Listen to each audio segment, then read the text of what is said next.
As we continue to celebrate Black history, today we have a special guest with us in studio who made history in politics in Richmond. In 1977, he was elected by City Council as the first Black mayor, but he's gone on to do much more as a state senator and as a civil rights lawyer. We are speaking of none other than the one and only Henry Marsh III. Mr. Marsh, thank you for being here in studio with us. Thank you for having me. Let's talk about, what you've been able to do here in the city of Richmond. Let's go back to your days as being elected a mayor back in 1977. What was that period like for you?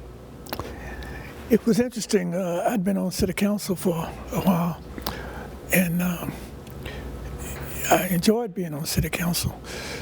But no one assumed that blacks would be mayor, because the mayors in the past had always been white. And it sort of caught people by surprise. So when you actually were elected and your name was called, what was that feeling like for you?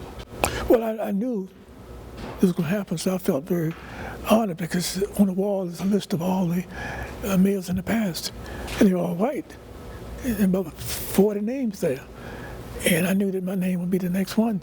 But more important than that, the white community was very concerned, because they didn't know what I was going to do or what the blacks were going to do, the 5 blacks, my leadership.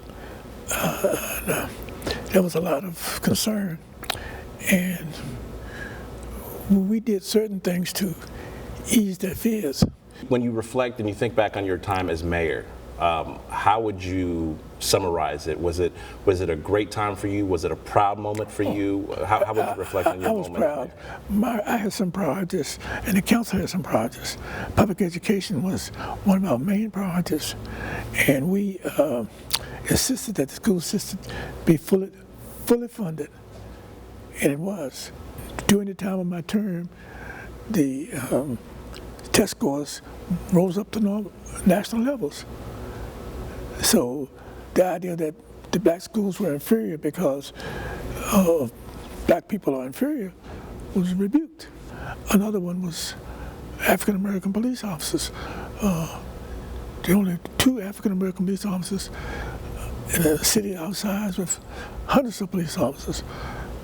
By the time my term was up, we had police officers, African American police officers, to the same percentage as African Americans were in the community. And with all you've done, obviously, in politics, and you talk about education and how important education was to you, now, for someone who went to school, elementary school, George Mason, where now there's talk amongst Richmond Public Schools District to rename George Mason possibly after you. What would that mean to you? Well, it means a lot to me, but it means more to the people who voted for me. Most of the African Americans who voted for me, naming the school will serve as an inspiration to their families. You have a building named after you as well. Courthouse. A courthouse named after you. Obviously, you are Richmond, having gone to George Mason, Maggie Walker, VUU as well. We have to add that in there as well. Mr. Marsh, it's such a pleasure to have you. Thank you for joining us. You are a living legend, sir. Well, thank you for observing Black History Month. It's doing a lot to improve people, because knowledge is power, and if people don't know, they don't do right. Absolutely. Henry Marsh III, ladies and gentlemen.